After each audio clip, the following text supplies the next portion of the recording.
그 기획조정실장 마이크 한번 잡아봐. 안 창피합니까? 답해보세요. 최광호 방송심의국장 답해보세요. 29전 29패 어떻게 생각하세요? 이런 일이 방심위 사상 있었어요? 권익보호국장 마이크 닫고 답해보세요. 29전 29패 창피하죠. 그렇게 말 돌리지 마세요. 창피하죠. 그런데 이런 일이 과거에 있었냐고요. 29전 29패. 그 기획조정실장 마이크 한번 잡아보세요.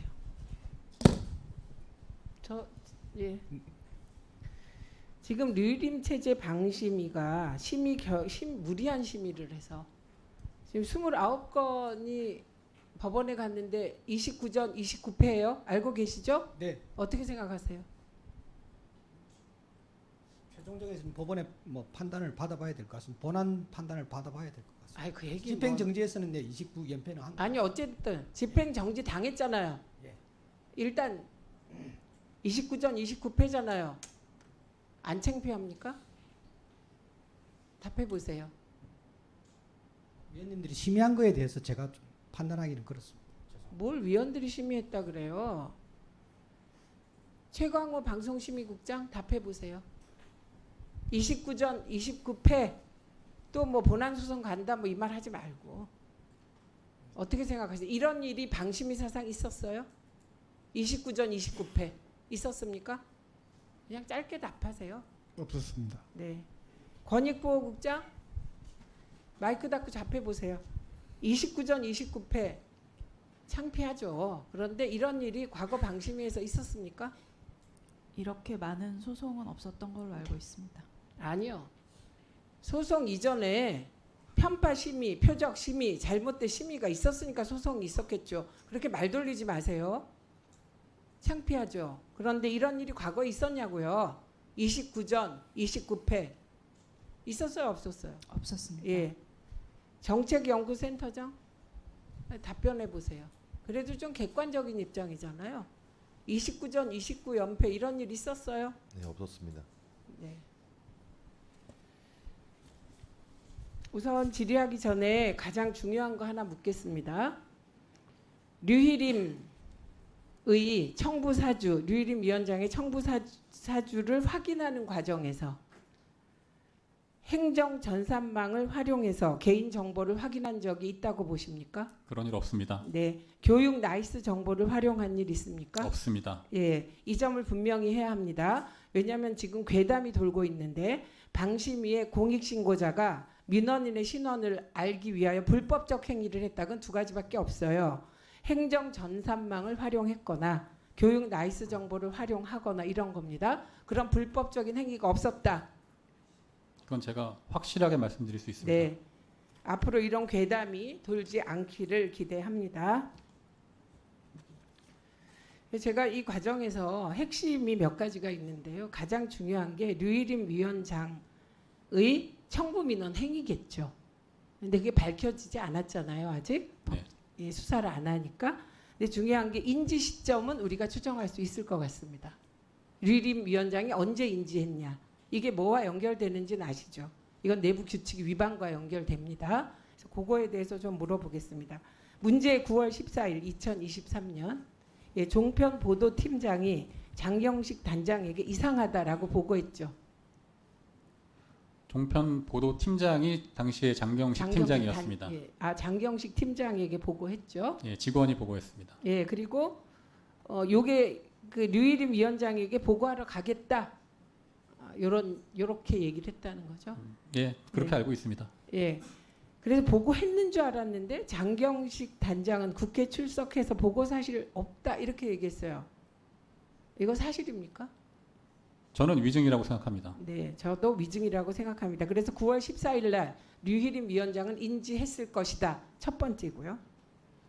그다음에 두 번째는 문제 9월 27일 날 인사위원회가 소집됩니다. 그 9월 27일은 어떤 날인지 알죠? 내부 게시판에 누군가가 류희림 왜 회피 안 하냐 이 안건 이런 글을 올린 거예요.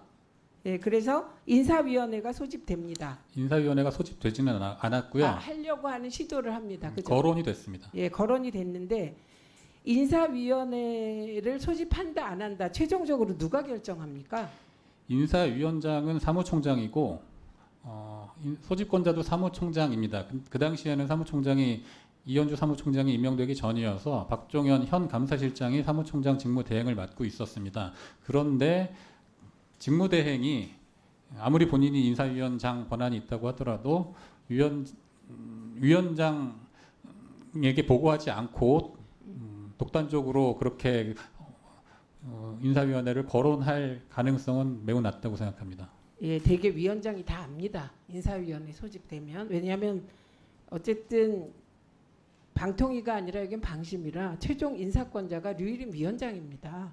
대통령이 아니에요. 신분이 민간인이시잖아요. 네. 그래서 인사위원회를 위원장 모르게 열겠다 혹은 열까 이럴 수 없습니다. 사무총장이 그렇게 일하면 잘립니다. 요게 두 번째 시점이에요. 류일임 위원장은 게시물을 봤을 것이고 게시물을 인지했고 그래서 청부 민원 사실을 알 수밖에 없다. 여기 두 번째입니다. 근데 계속 거짓말을 하고 있는 것이죠. 제가 듣다 보니 이전 방심위도 일을 잘했다고 할 수는 없다. 근데 이런 일은 없었다. 이렇게 말하시더라고요. 네. 예, 류일임 체제와 이전 방심위 체제가 근본적 차이가 뭐라고 보십니까? 기본적으로 저희가 과거에도 그 여야 정치권에서 추천된 위원들 간에 뭐 성향 차이는 있었습니다. 하지만 위원회라는 조직이 서로 토론을 통해서 결론이 어떻게 나든지 간에 토론을 통해서 서로 이제 심의를 하는 거잖아요. 그런데 류일임 씨가 오고 나서는 그런 위원회로서의 기본적인 기능을 완전히 상실했다고 생각합니다. 그러니까 위원회가 아니네요. 네, 그냥 독임제네요. 독임제. 현재는 특히나 그렇습니다. 예, 그리고 지금 감사실장이 류일임 위원장의 청부 민원과 관련한 감사를 하고 있습니까? 포함한 모든 것? 진행 중인 것으로 알고 있습니다. 근데 이 박종현 감사실장이 지난해 9월에 사무총장 대행이었나요? 네. 그 시점에. 그러면 이분이 이 청부 민원과 청부 민원 이후 처리에 관여했다고 의심이 가지 않습니까? 관여할 수도 있죠. 그랬을 가능성을 배제할 수 없습니다. 네, 그러니까 이분이 감사하면 안 되겠습니다. 이 조치를 마련하도록 함께 노력해야 되는 부분이라고 생각합니다. 그리고 조금 더 앞으로 가서 어느 날 그 류희목이라는 이름의 민원인이 있었어요. 네, 그럼 누구나 의심할 것 같아요. 이게 류 씨가 일단 흔하질 않습니다. 그런데 류희까지 같은 게 류일임, 류희목, 이름이 너무 똑같잖아. 이럴 수 있어요. 네, 그래서 방심위 내부 담당 직원이 이 민원 사주라고 알려진 청부 민원에 대해서 인지하게 된 경위에 대해서 설명할 수 있는 한 짧게 설명해 주십시오. 누구였든지 간에 그 이름을 보면은 궁금하네 하고 구글에 검색을 해보겠죠. 그래서 구글 검색 결과에 쌍둥이 동생이라는 게 확인이 되고 단지 기사만 본 것이 아니고 그분이 일하고 있는 이렇게 유교 관련 선비 무슨 문화원 내 이메일 계정 그 도메인이 같았던 것까지 아마 확인을 했다고 전 들었습니다.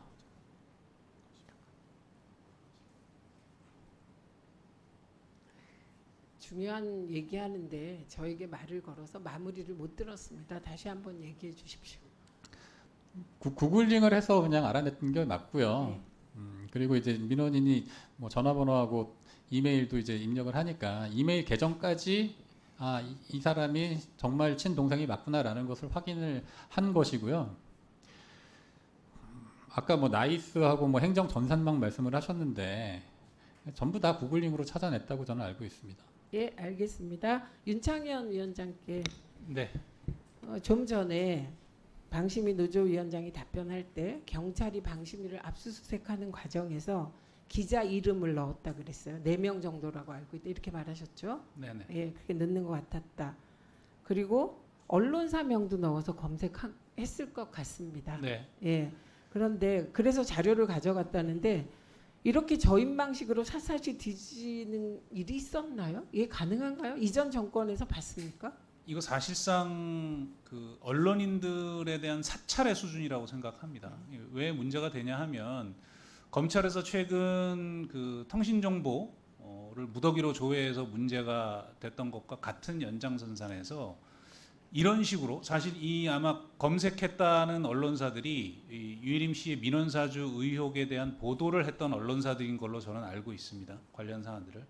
그러면 누가 언론사에게 제보를 했는지를 찾아내겠다는 의도라고 보고요. 그것들은 언론의 입장에서 보면 이렇게 공익 신고자들의 신고를 받아서 보도를 했을 때 취재원들을 수사 과정에서 이렇게 샅샅이 뒤져서 노출을 할 수밖에 없는 상황이면 언론 자유를 지킬 수도 없고 정상적인 언론 보도를 할 수도 없는 상황으로 이어진다고 생각합니다.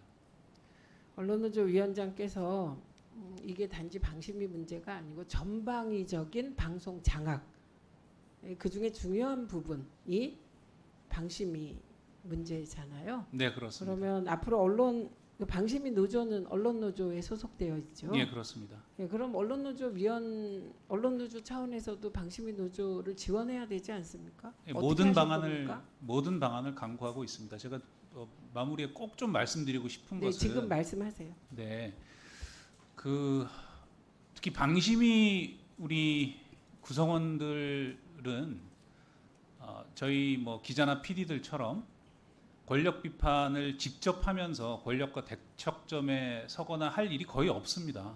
그리고 어떻게 보면 이 일종의 민간 독립기구이긴 합니다만 공공기관의 성격이 강한 직장에서 일하는 아주 평범한 직장인들입니다. 근데 이 유해림 씨가 오고 나서 지난 십수년간 이런 공공기관의 업무 시스템에서 이루어지지 않았던, 이루어질 수 없는 몰상식과 비합리가 한꺼번에 터져 나왔기 때문에 이건 이렇게는 우리가 일할 수 없다라는 목소리를 내기 시작한 것입니다. 그러니까 평범한 사람들을 투사로 만들고 있는 겁니다. 지금 이 정권이. 그러니까 이게 얼마나 몰상식하고 비합리적인 일인지가 저는 이 대목에서 드러난다고 생각을 하고요. 그런 차원에서 평범한 시민들의 권리, 또 양심적인 공직자들의, 특히 이 말단에서 일하는, 일선에서 일하는 공직자들의 양심을 지켜주는 게 지금은 무엇보다 중요한 일이라고 생각하고 언론노조는 제 역할을 하겠습니다. 예. 네. 그런 의미에서 오늘 방심위에서 나와주신 네 분께 감사드립니다.